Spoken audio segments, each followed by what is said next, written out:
I mean, you've obviously got a real affinity for the 3D that came of age when you were a kid and stuff. What made you choose that format when you filmed this one? Well, I've been a fan of 3D since the 50s. I'm so old, and some of my favorite movies were in 3D. It Came from Outer Space was a movie that was a seminal movie for me, and I saw it in 3D. Creature from the Black Lagoon, pictures like that. Dial M for Murder is my favorite 3D movie. It's the use of 3D in it has actually influenced a lot of the 3D in the whole. I had the opportunity to make a 70mm 3D film for Busch Gardens amusement park called the Haunted Lighthouse, which was a very interesting experience and a completely different technology than the one that we have now.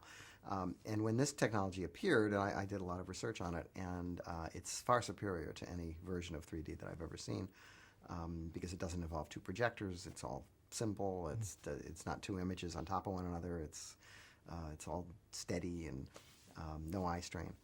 And so when I was offered this picture and I read the script, which I liked, I said, I think this movie would be enhanced by 3D. And this was, a year maybe before Avatar came out. But everybody knew that it was in production. And I was surprised that the producers said, they thought about it and they gave me a couple of extra bucks, and we made the picture in 3D. And I think it enhances it. I think the movie still works without it. I mean, you can't make a 3D movie that doesn't work in 2D. You lose your shirt.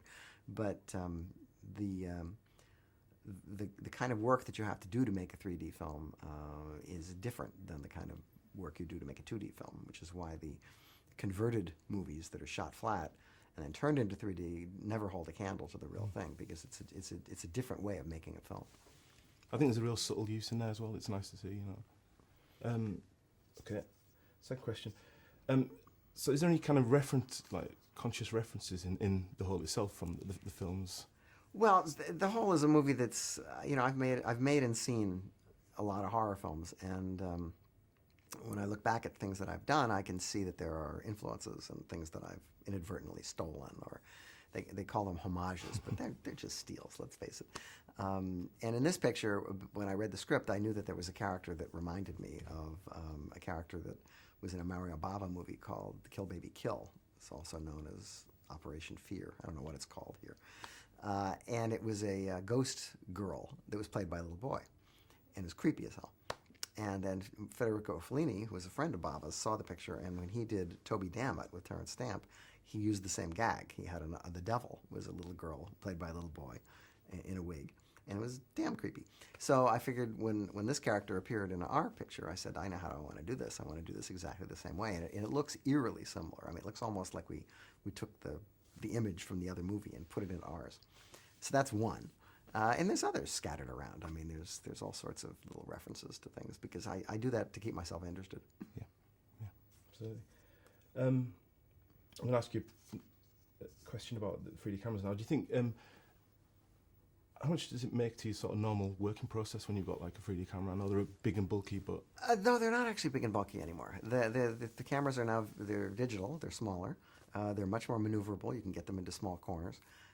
The only trick is that you have to light much lighter, brighter than you ever would do. You walk on a set for a horror film, and it's so bright it looks like a sitcom.